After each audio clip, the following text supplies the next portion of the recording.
Hello, everyone, and welcome to this episode of In Lay Terms. I'm your host, Payman Ascari, and today we have with us Mr. Curtis Heinen. How are you doing, sir? Good, good. Thank you for having me. I'm excited to be here. No, thank you for coming on, and I almost called you Curtis Heineken. I told you not to tell me that. Yeah. So, Curtis, I wanted to let's get going right off the bat with your initial story when you were in university, and jump in and correct me if I'm wrong at any point. You're originally from BC, and you were involved in the construction industry, correct? Yeah. I was an electrician. I worked in the construction industry for about 6 years while I was working towards my apprenticeship, and then a couple of years after I finished my apprenticeship. And then at age 25, you decided to go out east and attend university at Ryerson. Yeah, yeah. Went to study urban and regional planning, get a bachelor's degree. And that was in 2020. And then, sorry, when did you start? I started in fall 2019, but I was only living in Toronto until April 2020 when COVID showed up. And then April 2020, you came back to BC to study remotely. Yeah, I was unsure if the borders would close between the provinces. There was a lot of uncertainty around COVID and what policymakers were going to do about that. So I made the decision to just, given the fact that, school was online, I just made the decision to move in with my parents here in Surrey, British Columbia. And then in 2021, you got the impression that they were going to mandate vaccines, and you saw what was coming. Yeah, so I saw that they were going to be mandating vaccines. Well, I got the hunch in the summer, and then by the fall of 2020, they were already no, sorry, it was the fall of 2021. They were already mandating vaccines for students that were on campus. But I had been studying online for a year and a half at that point. I was in my third year, and I was not on campus, so that mandate didn't affect me. But I knew that at some point they were going to bring everybody back on campus, and I would end up being forced to receive the jab. So I managed to quietly gather up around 70 students during that fall semester of 2021 to see what we could do to make a difference.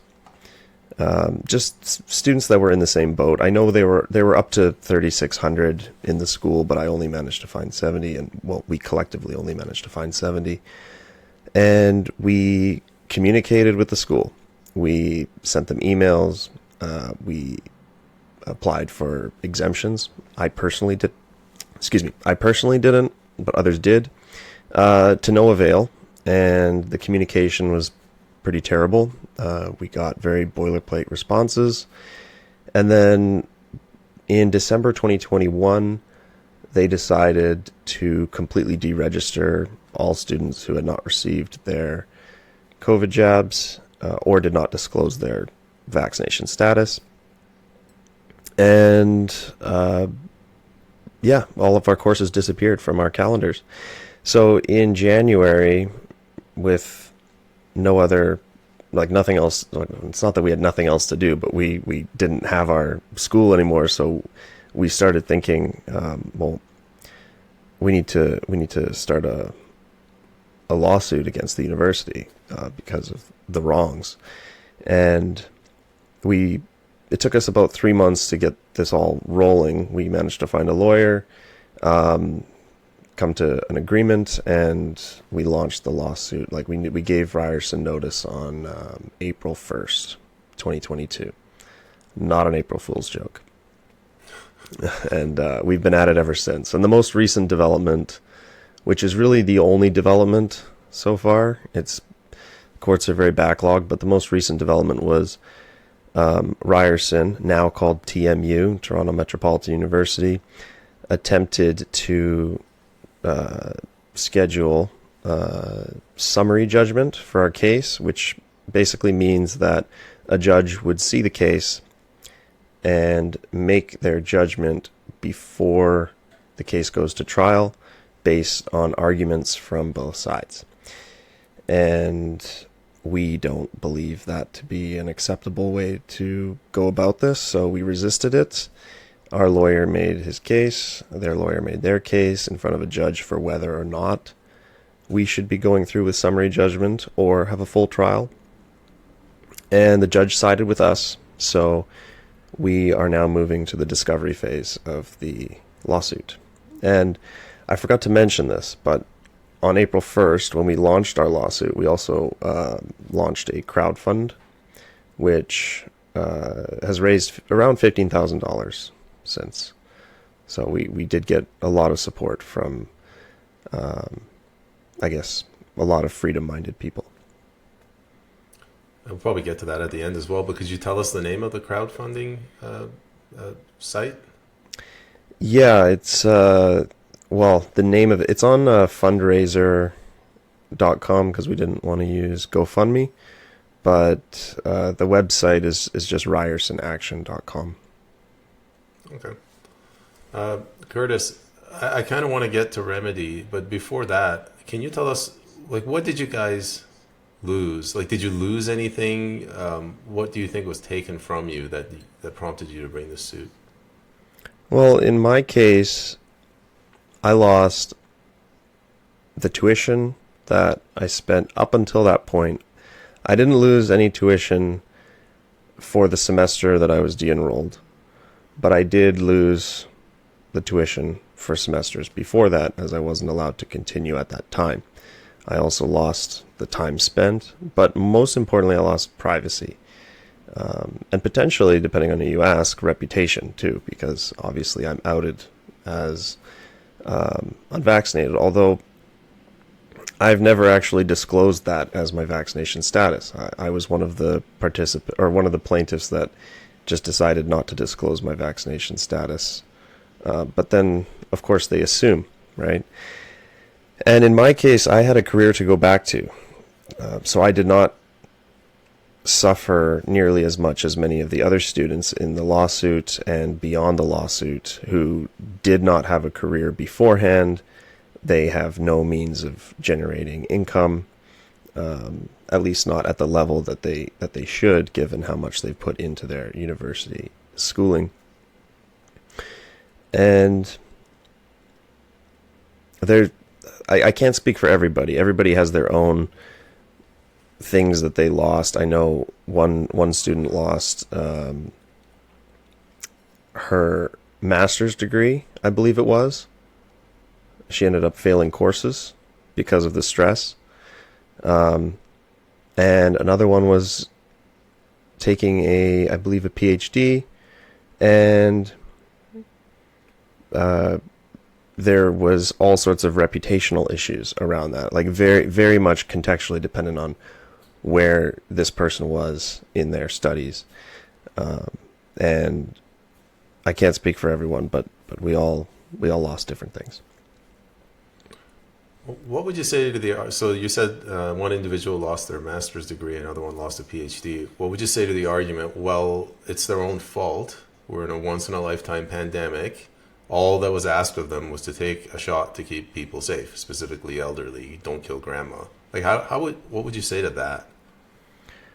Well, I would say, where's the evidence that that was going to prevent grandma from dying? I think that the reality is that we did not know, and what we did know was that there were lies around how effective the vaccines were.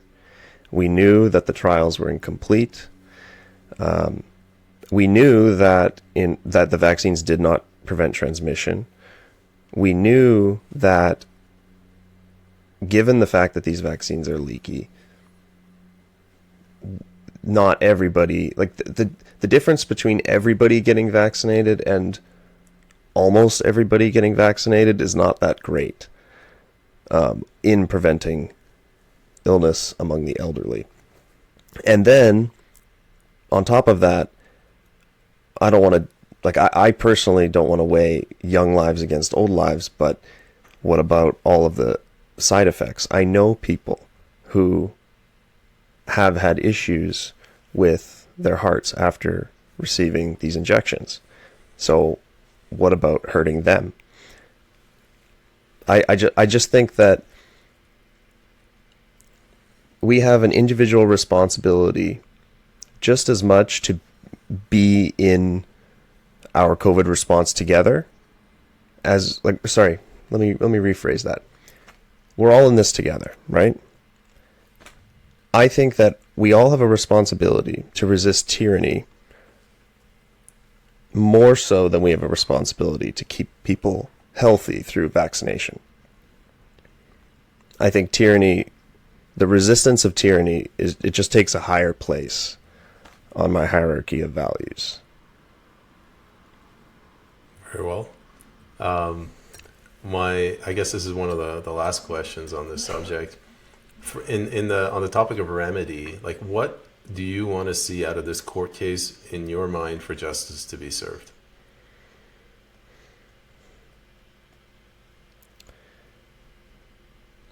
I'd like to see the university admit that what they did was wrong. That's the biggest thing. Accountability. Damages are one thing, but the accountability and the public accountability is the number one thing for me. So an apology. Basically, if like the case, it could settle, or it could continue like for years, but like some kind of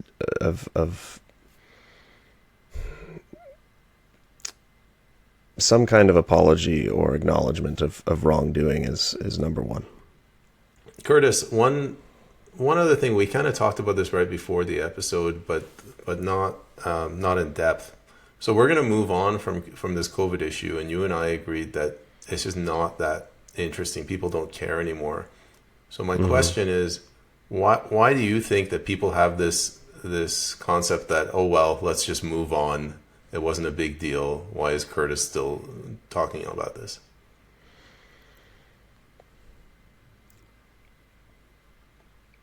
I think it depends on who you are. I think if you're part of the demographic that was affected, let's say the unvaccinated or those who were trying to resist the tyranny, I think you have had enough. Like we've just had enough. We don't want to think about it anymore because it was painful. It was exhausting. It disrupted our lives, and we just want to get back to our lives. But I think if you were on the opposing side, chances are you don't want to talk about it because that would require some sort of admission of culpability, or at least, you'd have to face the fact that you didn't do anything, you didn't say anything. You might have to change your mind. And I think that people have a hard time changing their minds around things that they once held strongly. Yeah, I was totally I was leading the witness there, but I agree with you. I'm in the same camp. I think the level of admission of guilt is it's easier for them to just move on. Mm-hmm. I think for both sides, it's just easier to move on. On that note, let's move on to the next topic. Gladly. So, it's going to get more interesting from here. Not that your story wasn't interesting, but it's a more difficult story to digest. Understood. You and I were talking. You and I were talking about housing, and you had a really, really interesting perspective on housing, where you said that like a house serves two purposes. There's two values to it. I'll let you speak to that. But basically what you're saying is we've debased our currency and people are using housing as money. Yes, housing is money. But before I get to that, I want to talk about, well, housing serves two functions, as you said, at least two functions, but the two biggest functions are the utility of lodging, the utility of something that I can live in, you can live in. And then secondly, it's a savings vehicle and it's an investment vehicle. And it doesn't have to be that way, but it is that way. And the reason I believe that people treat housing as a savings vehicle is because they believe number go up. They believe the value, the nominal value of that house will go up, and generally it does. But the reason it does is because the currency is being debased, and debased means devalued. So in nominal terms, houses do go up, property goes up, real estate goes up. But in real terms, it's really hard to tell what's happening because the money is constantly being debased and devalued. That it's kind of like if you were trying to measure distance, but kilometers just keep changing in what they represent in actual reality. Like your measuring stick is just, let's say it's a meter stick, and it just keeps fluctuating in length. So you can't actually measure what you're trying to measure. And that's what our dollars do. I think the analogy you were looking for is like a slinky as a measuring tape. Yeah, basically. Yeah, it could be like a slinky or a pool noodle or something. Yeah. But okay, so go ahead. yeah, I was going to say the reason it does this, and I think you know this, Payment, the reason the measuring stick keeps fluctuating is because money keeps on being printed. Now, the money supply that we have of Canadian dollars or US dollars, it grows and it contracts. It shrinks as well. But on average, it grows. In the long term, it grows. And that is why we see inflation throughout time. Prices never go down more than they go up.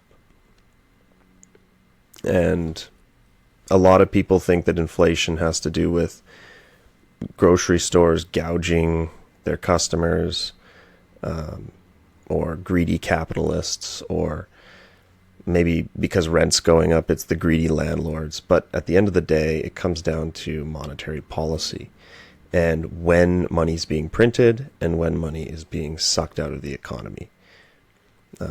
And so I think the easy example is a mortgage. So whenever you take a mortgage, or any loan for that matter, from the bank, you are creating money out of thin air, which is then being added to the money supply. So depending on what you use that money for, the price of the thing you're trying to buy is going to be bid up slightly by the fact that you have those dollars and you're pointing them at that product. And if that's housing, which in this case, in this context, it is housing, the price of housing is going to be pushed up.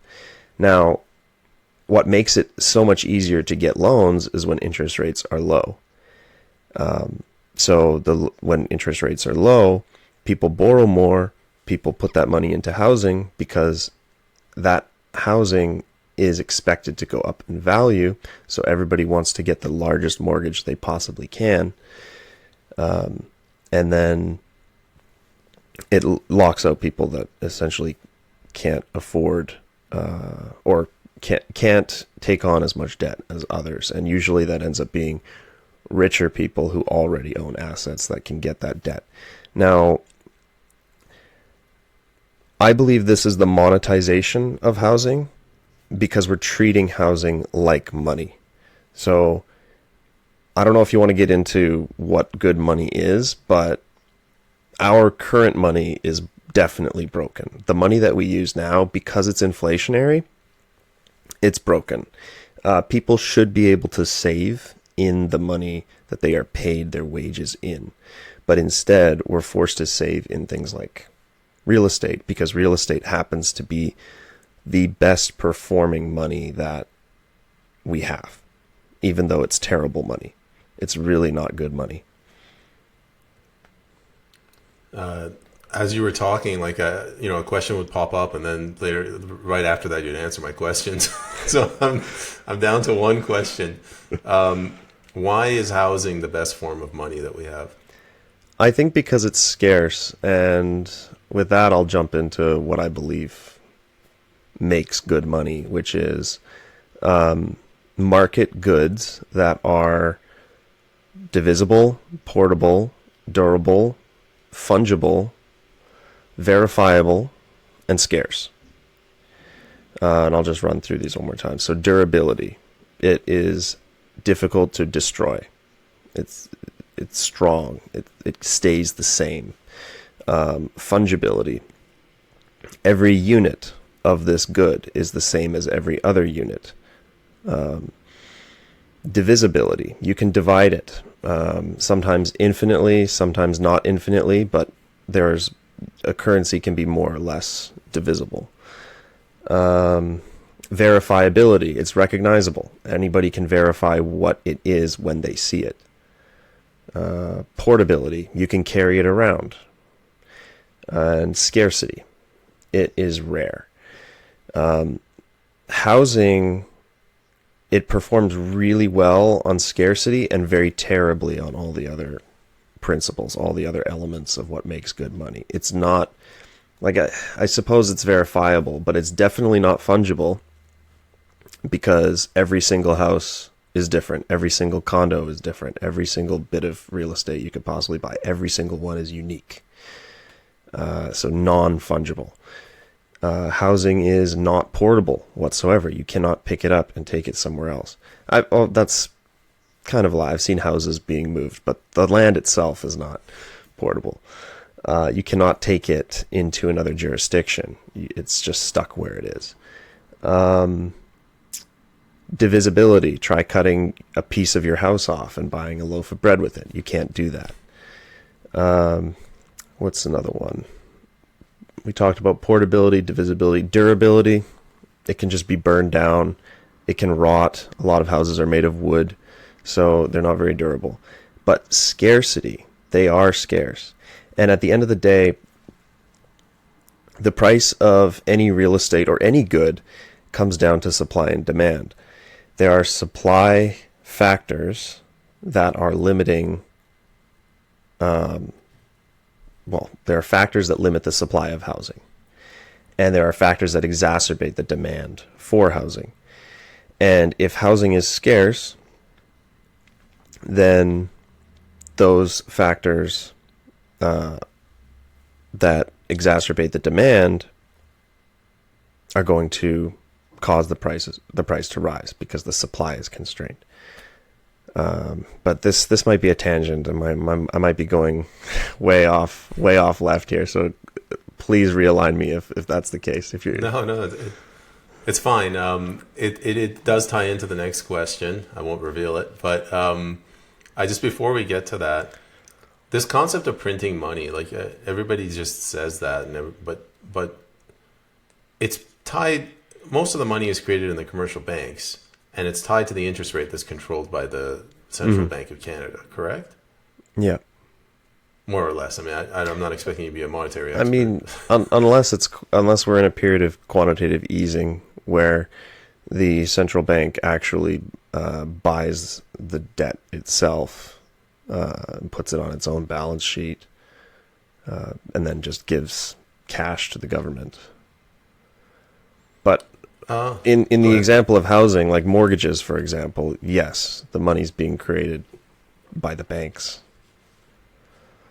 The reason I ask that is, so most of the money is created by the commercial banks, which are dependent on the interest rate, which is created by the government or set by the government. I think we talked about this. What happened in 2001? Like, the money supply just increased in 2001, and the housing prices started increasing along with the money supply. First of all, do you agree with that? That sort of this started in 2000? Well, I actually don't No, I was 8 years old in 2001. But when money is printed, inflation follows generally, and if it where the inflation is located in the economy depends on where those dollars that are created try to go.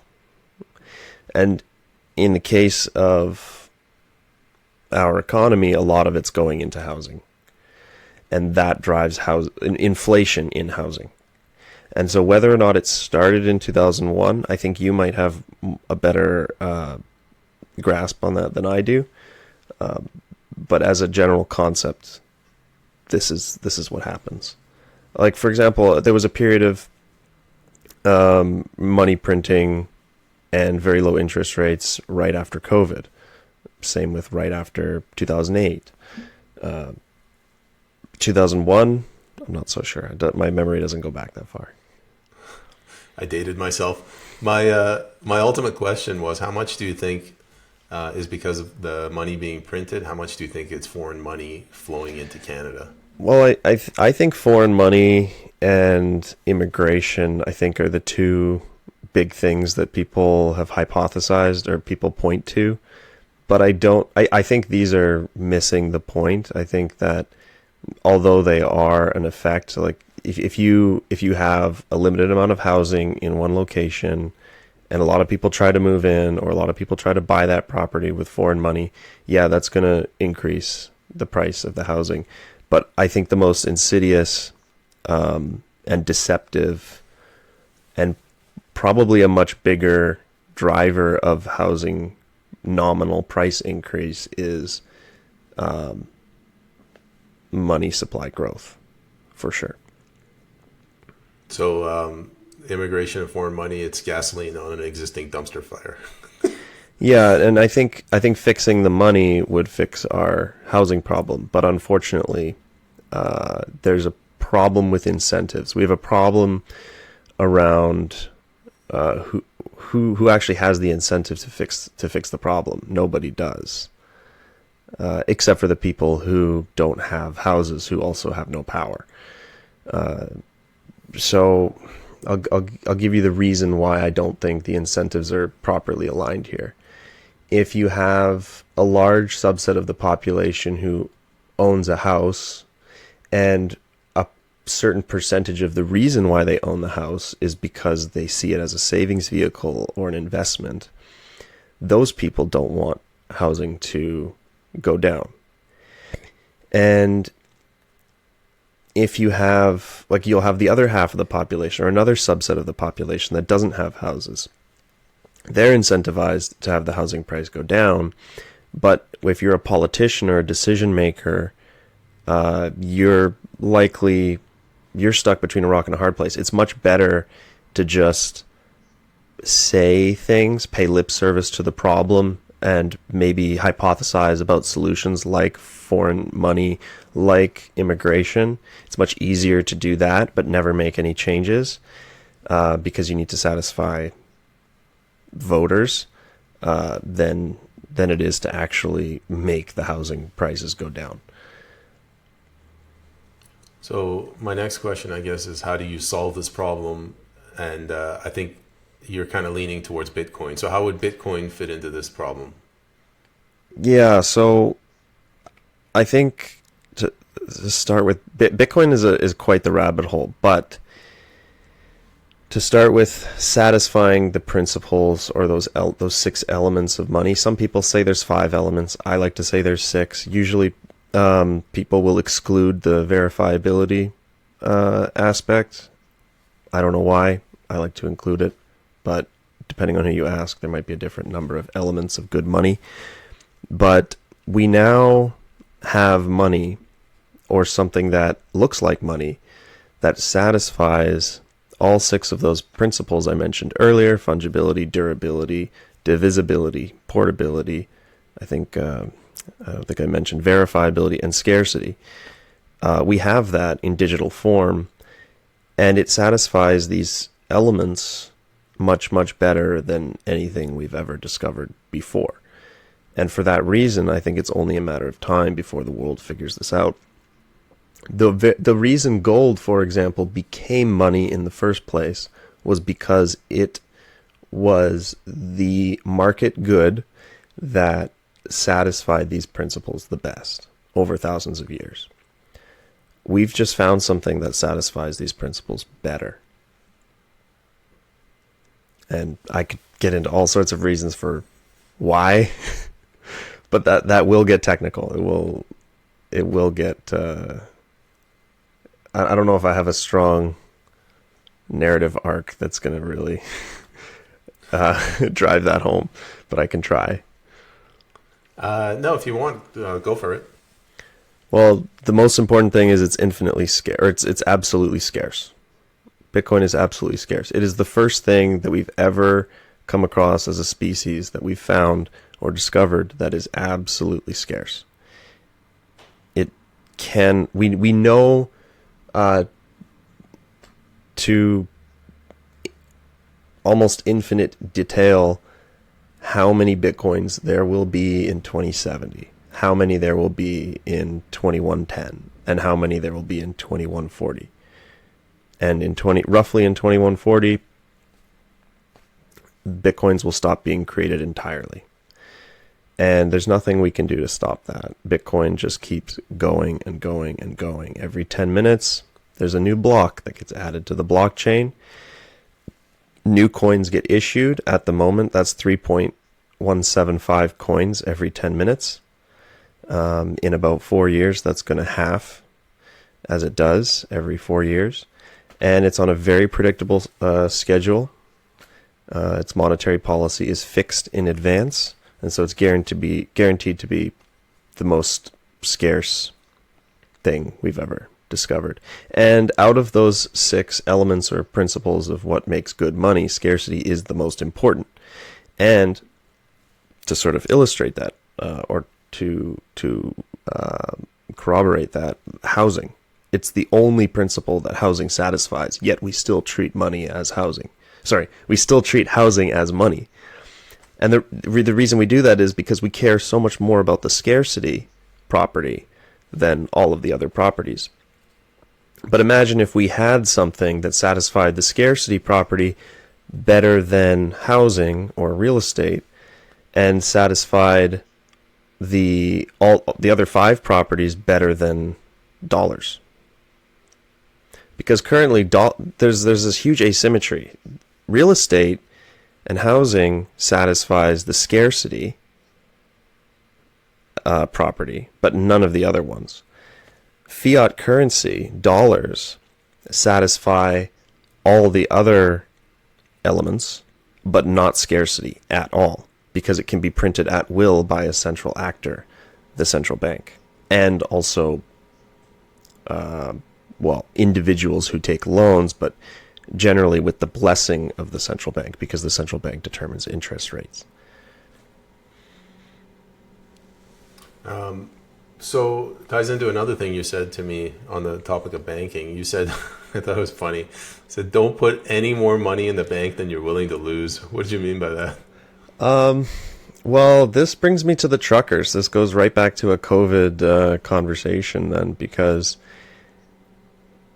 their money, so as soon as you put your dollars, your money, even your Bitcoin or other cryptos, God forbid, in in a bank or an exchange, someone else is holding it, and they can do what they want with it, and they can tell you, look, we owe you, let's say you put $50,000 in the bank, we owe you $50,000, but they're not going to tell you what they're doing with that $50,000. And that the $50,000 could just disappear tomorrow, like it did to the truckers when they brought in the Emergencies Act. When the federal government brought in the Emergencies Act, they were able to freeze the bank accounts of whoever they wanted for however long they wanted. Well, I guess until the Emergencies Act was over. But either way, they had control. So I think if something is yours, that means you have control over it. If something is your property, that means you have control over it. If your money is in the bank, you have to ask permission to get it back. It is not yours. It is the person who authorizes your withdrawals. So that's why I say don't put in the bank any money that you're not willing to lose. The truckers lost access to their funds. Some of them, I believe, still don't have access. Their mortgage payments didn't go out. Their credit card payments didn't go out. They weren't able to use their credit cards. Their bill payments didn't take place. They were stuck using cash or Bitcoin. And speaking about, just to touch on that a little bit, they actually received quite a bit of Bitcoin. And this is very not well publicized. But if you listen to a podcast episode, it's called What Bitcoin Did, Enemy of the State with Ben Perrin, or BTC Sessions. He goes over how a Bitcoin crowdfund was set up for the Freedom Convoy truckers in 2022. I believe it was 2022. And they raised over $1 million worth of Bitcoin at the time, which 70% of which made its way to the individual truckers, 30% of which was lost in a raid, like a SWAT raid. The person who was holding the Bitcoin, between it being crowdfunded and it getting to the truckers, their house was raided by a SWAT team. 30% of the Bitcoin was seized, but 70% of it managed to get to the truckers, which cannot be said for their GoFundMe, and it cannot be said for their Give, Send, Go contributions, because the GoFundMe contributions, because they are in the fiat system, they are controlled by the powers in the fiat system. Those were either returned to donors, the GoFundMe was returned to donors, but the Give, Send, Go was seized. Anything that touched a Canadian bank account was seized.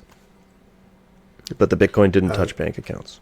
So, quick question: where was this SWAT team? Where did they get swatted?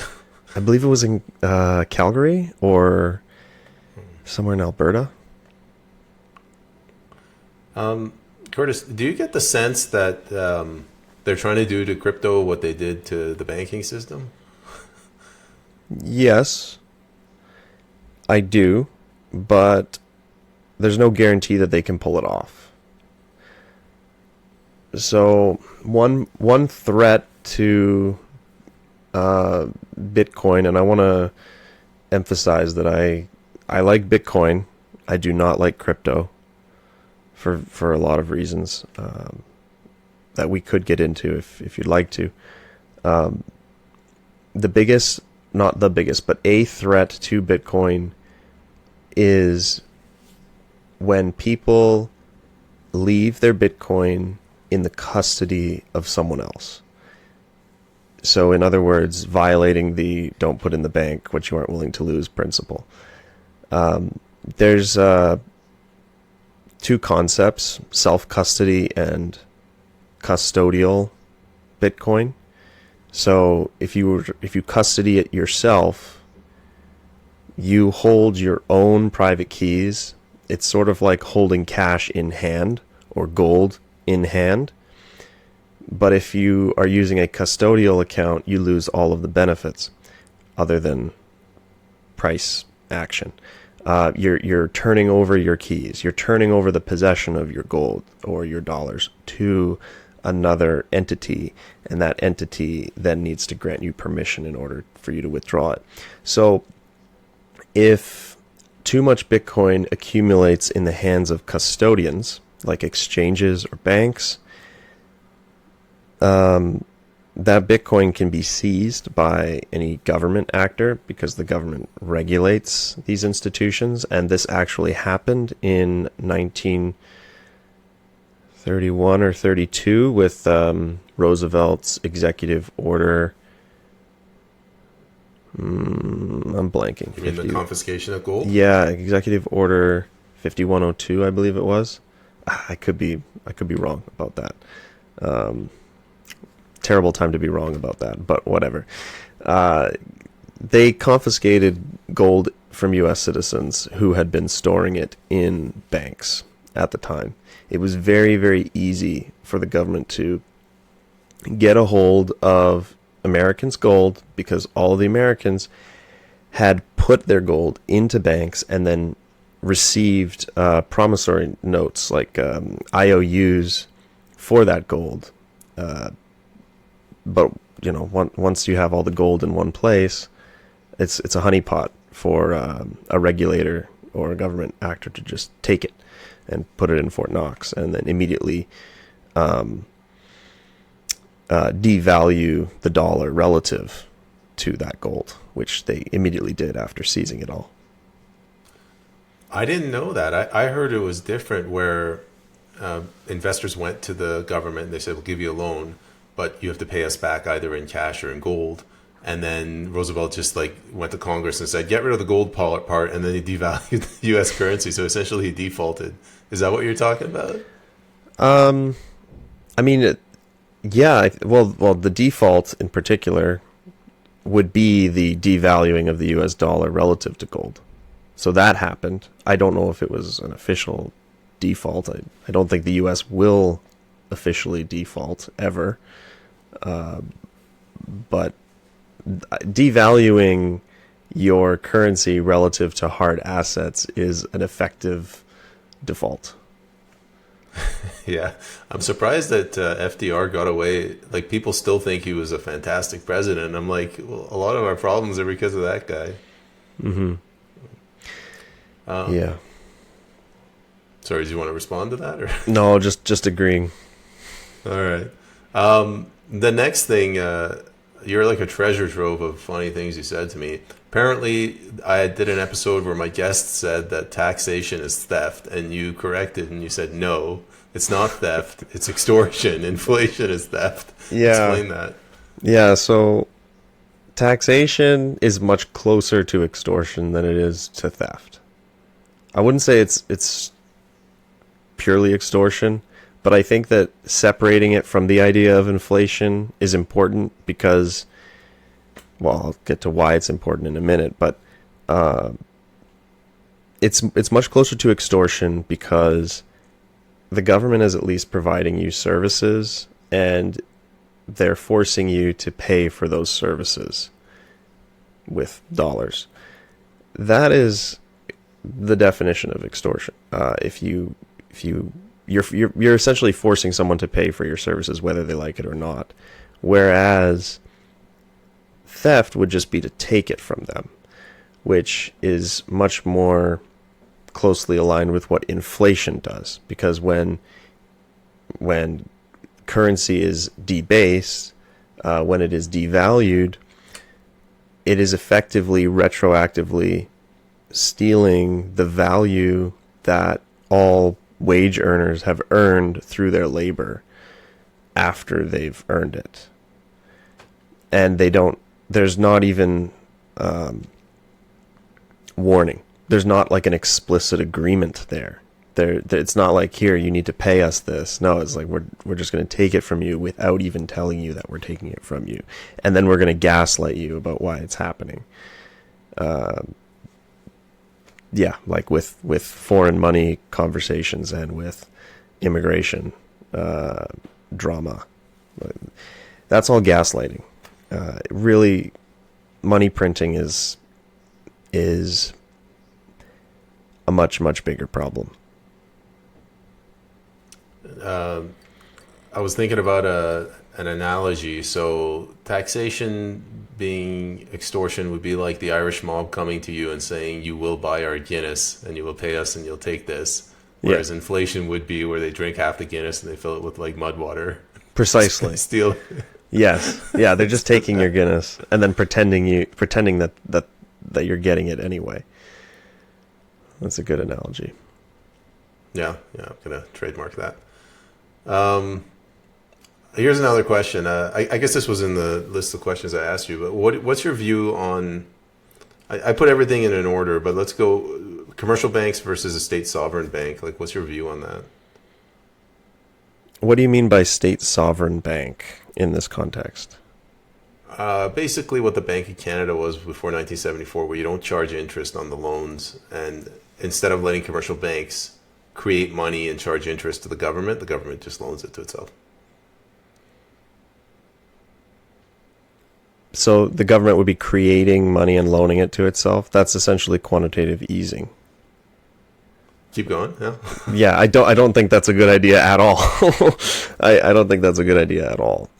I think that if the government wants to pay for something, it should be getting that through more appropriate means, such as taxation/extortion, rather than simply stealing it. And I don't want to make the case that taxation is purely bad. I know it sounds like I am because I'm using the word extortion, but I mean, maybe there are necessary evils in the world, right? Maybe there are necessary evils. Maybe taxation should exist, but we should always be trending in the direction of ridding ourselves of this extortion. But inflation, the reason I think that inflation needs to be properly distinguished from taxation is because it is just pure theft and we're being gaslit about it. So when they print money, when they do QE, quantitative easing, they are stealing money from people without those people's consent. Without, I mean, sometimes like it gets kind of gray because you are voting people in and then they're taking these actions. So whether you have their consent or not, the consent of the people or not, is kind of gray. But in my opinion, you do not have the consent of the people because they don't even know what's happening. So QE, not necessary. Quantitative easing, if you were going to describe it to a 10th grader, and I'm the 10th grader in this case, how would you define quantitative easing? Well, quantitative easing is when money is printed and loaned to the government by the central bank. So the central bank takes on the debt of the government. I mean, I don't know if a 10th grader would understand that, but the debt eventually has to be paid by somebody. It's not going to be paid eventually it could either be paid through taxation or through inflation. But eventually it will be paid. Does that make any sense? No, it does. Okay. It does. Good. I got another question, and you kind of answered this through the Bitcoin discussion. But if we put money into two categories, as broad strokes, on the one side you have distributed money like gold or Bitcoin, if it's in your physical possession, not if you have paper gold, and if it's on a crypto exchange. But on the other end, you have centralized money, so that could be fractional reserve like commercial banking, or it could be gold backed like under JFK. He had the U.S. notes or whatever. I'm assuming you prefer the former as opposed to the latter, but what are your thoughts? Distributed money like gold, which is everyone is their own bank essentially, versus centralized money like fractional reserve banking, or even if it's backed by physical gold. Of course, of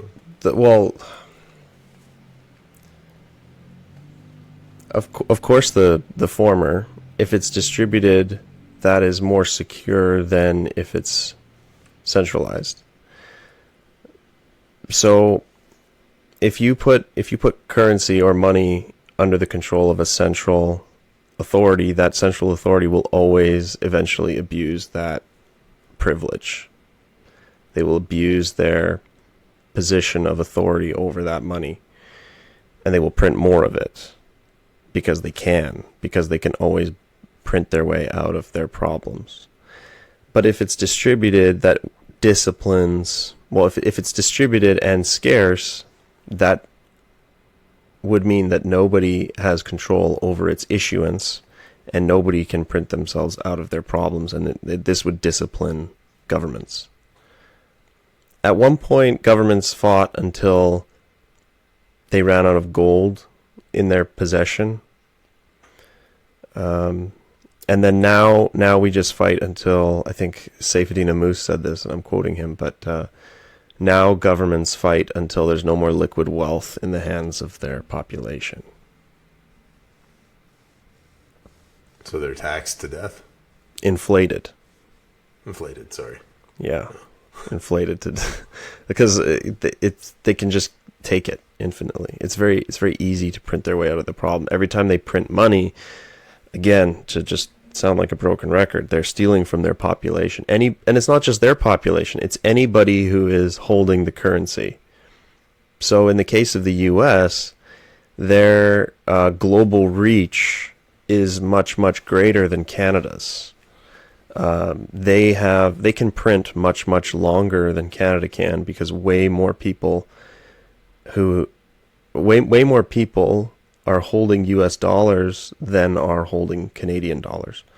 So there's just more wealth to extract from these people. And more countries to blow up before the US blows up economically. They're exporting their inflation. Yes, precisely. That's the way it's usually said. Exporting inflation. I tend to do this on this show, and I'm trying to get out of the habit, but I'm always leading the guests to where I want to go. So the reason I ask so we talked about crypto, we talked about distributed money, banks. What's the purpose of a central bank? Like, what is the argument in support of having one? An argument in support of having a central bank is sovereignty over your own currency as a nation. Having control over your own currency is theoretically better than not having control over your own currency. But I think that the underlying reason is so that we can print our way out of our problems. I think that's the underlying reason. Okay. The name of this show is in lay terms. Like, I always try to simplify things. So I look at the fractional reserve banking, like just the banking system we have right now. So you go to a bank, you get a loan. They're loaning out more money than they actually have. Mm-hmm. I don't see anything wrong with that. But where I see it's wrong is when they link it to the national currency. Do you understand what I'm saying? Do you agree with me? Do you disagree? When you say link it to the national currency, do you mean link it to the monetary policy? Kind of. Let me explain it through an example. Like, let's say you and I, we start our own bank and we start handing out Bitcoin notes. So we don't actually have any Bitcoin, but we're handing out these Bitcoin notes, and Canada goes to every single person in the country and says, you will accept this as proceeds of Bitcoin and treat it like Bitcoin. Okay, so this is actually going back to your last question, which was on centralization versus decentralization. So if you have a Bitcoin-backed centralized system, so let's say we do have a 6102 attack, like Roosevelt did. I think I said 5102. It's actually 6102. Let's say we have a 6102 attack on Bitcoin. All the Bitcoin is in centralized exchanges. The government seizes it all and then proceeds to print notes that are supposedly backed by that Bitcoin because they own all the Bitcoin, or they own a significant chunk of Bitcoin. They could do that, and I think that would be better than the system that we have now, where it's just they can just print whenever they want. But I do think that they still will print whenever they want. I don't think that it will be as... I don't think they'll be as disciplined preserving that 1-to-1 ratio between dollars and Bitcoin as we hope, or as we would want them to be. But I do think that due to Bitcoin's verifiability, its extreme verifiability, you can always know whether or not what you're receiving is a Bitcoin or not. I think that it's going to be much harder for them to perform an attack like this and actually get away with it, because they would need to verify. Like, if you know that they have not verified that they are holding an exact amount of Bitcoin that they've issued in dollars, that currency is going to go, it's going to devalue. It's going to devalue relative to that Bitcoin. And it would be very trivial to verify this. So I don't think they would be able to hold a peg between their new fiat or their dollar and the Bitcoin that backs that dollar. The last question in finances I want to ask you. If you don't know about this, it's fine. We can just move on. But like foreign exchange betting and derivatives, how much do you know about that? To me, that just seems like gambling. Like how is this happening? When you say forex betting, do you just mean like swapping currencies and arbitrage, things like that? Yeah, like I read an article lately that recently that like the amount of money that's being made off of these currency exchanges is like bigger than the economy in most countries or maybe the world.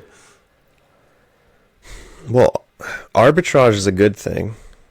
I would say it keeps currencies stable. I'm not too well versed in forex, but I have heard some things about arbitrage, and arbitrage does like the trading currencies in order to make a profit off the difference in value of those currencies actually creates stability between or stability in the exchange rate of those two currencies. And I think that's a good thing. I don't know about what kind of money people are making doing that. I'm sure it is a lot, but maybe it's necessary. I mean, if we were all on a Bitcoin standard, I don't think that would even really be relevant. I think if the whole world was just on a single standard. True. I guess we're coming to the end of the episode, and you asked me if you wanted to talk about, what do you call it, your interest in urban planning? Well, I think that it's just relevant to housing. I don't necessarily have any particular thing that I want to discuss in urban planning, but I guess specifically with respect to housing, I think urban planners have some insights on housing that most people don't, such as zoning and policies surrounding what housing can be built, what kind of housing is better or worse. And like I said, I don't really like if you want to explore urban planning and like my fascination with it, I'm down to, but I don't know if I have anything in particular. But housing specifically, I will mention the biggest supply constraint on housing is zoning policy. So if people are interested in fixing that aspect of housing, it might be a good idea to go to city meetings and try to change zoning policy, because we have things in cities like Toronto. We have the Yellow Belt, and Vancouver. I don't know if they call it the Yellow Belt, but it's just this massive amount of single family home zoning that is surrounding our cities. And these single family home lots can't be, you can't increase the supply of housing on these lots because they're zoned for a specific use. And if the free market had its way, these properties would be much higher density than they currently are. And the type of people that preserve these neighborhoods as they are the ones who go to these city meetings, these town planning meetings, these public consultations, and shout down any new development that would increase the supply of housing. policy, zoning policy. That's a huge factor. I mean, I don't think people can really complain about the price of housing, but then prevent housing from being built. I think that's a self-contradiction. And there's so much land. Like, we don't have a limitation of land. We do have a limitation of land in some sense, because if you have policy plus a fixed pie of land, and so a policy that prevents higher density housing from being built on a particular in a particular region or in a particular neighborhood, and that neighborhood is of a fixed size, yes, that's going to exacerbate the housing prices in that area. But if you just lift that policy and change it to a high density policy, you're going to have prices go down. You're going to build enough houses that there's just not enough dollars to bid those homes up anymore, until the market is basically exhausted. And that would be the equilibrium that the market wants to reach. But we have just tons of resistance to that, and this goes right back to my point about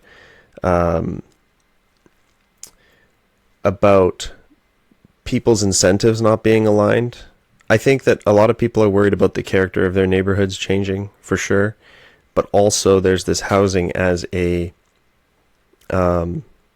investment aspect coming into it, and people want their housing price to go up, I think. I don't know if I have too much more to say on that. If you have any particular questions about like what makes cool cities, what makes functional cities, I'm happy to answer them, but I don't know if I have any specific things. I have one sort of birds and the bees question for cities. Like, where do cities come from? Like do you know, like, from inception, does it always start with like a logging town? Or is it a shack? What? Does the province just says we're gonna create 100,000 acres and build it out? I think most cities form relatively naturally. I think there's always political influences on why cities form, but generally those political factors come into place after cities are starting to establish. I think that generally cities form around specific, I guess, nodes. So in Canada, the western side of Canada, you'll notice if you look at a map, most of the cities are built around train tracks, like train stations. So Saskatoon specifically, that's just something that popped into my head. If you look at the map of Saskatoon, you'll notice the street grid does not go up and down. It's on a slight angle, and the reason it's on an angle is because of a decommissioned rail line that happens to run at that exact same angle. The same is true of Vancouver. The same is true of, I believe, Kamloops and Prince George, and pretty much, like, I mean, Calgary and Edmonton even. So there were, I guess, a confluence of factors in all of these places. One was there's a rail station here, or there's a rail yard of some kind. Two, there might be a natural resource nearby, or there might be a river, natural port, or other factors. And then there's people here. There's specializations starting to form between the people, and then you end up with more business moving in because you have more of a network in that area. You have goods, you have like a market. Then you cities start to specialize. You get agglomeration economies, I believe they call them. You end up with a lot of specialization in industries because businesses from the same industry want to be co-located with each other in a given city. Look at cities like Silicon Valley for tech, or New York for finance, or London for banking, Edmonton for oil, Texas for oil, all the cities in Texas. Vancouver for fentanyl. Yeah, Vancouver for fentanyl, or like Vancouver's a port city, so that's obviously where it started. And yeah, I mean, every city's different, but usually it has to do with economic reasons, and then the political comes later. I think if you're trying to establish cities by fiat, like just the government saying we're going to put a city here, you end up with ghost cities like in China, because like there's no real economic reason for these cities to exist. The reasons are generally economic, but sometimes they have to do with infrastructure, like in the case of the rail yards. I mean, those are economic as well, but they are. You could say that that's a policy decision to put that rail line where they put it. But then, I mean, people are left to their own devices, and they're going to choose like where they want to live, and generally they're going to co-locate with other people that they are wanting to be around, like doctors, like engineers, like all these specializations. So, Curtis, what's next for you in your life now that education's off the table? Okay, so just to clarify, my education is not off the table. I was deregistered, but I am able to go back if I want to now that COVID is over. The question is, do I want to do that? I know some of the students in our lawsuit did decide to go back. I decided not to. I need to wait. I want to see what happens before I go back or not, and I'll make the decision. I'll cross that bridge when I get there. But at the moment, I'm currently working in the electrical field. I work not in construction anymore. I work in IT. I work in a data center. It's currently doing well for me. I'm also working on upgrading Bitcoin mines.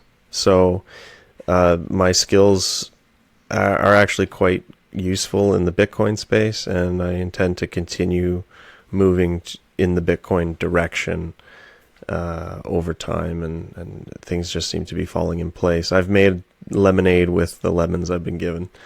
But no, my education is not off the table. I will consider going back in the future, but in the meantime, I'm just going to continue promoting what I think is the best solution to a lot of our problems, which is Bitcoin. That's great. Curtis, where can people follow you, and how can they remind them again how they can donate to your lawsuit? So the lawsuit is at ryersonaction.com, which is the fiat fundraiser, but there's also recently I started a Bitcoin fundraiser. I'm experimenting with that at Geyser Fund. So Geyser as in the water spout, like Old Faithful. Geyser.fund/projects/Ryerson Action. Yes, I believe that's what it is. But you can also just look it up on Geyser Fund. The Ryerson handle is at Ryerson Action on Twitter. That's our updates channel, and then my personal is at Heinen Curtis. Yeah, I think that's it. That's it for contact. Well, Mr. Heinen, I wanted to thank you very much for coming on the show. Thank you, Payman, for having me. I really appreciate it.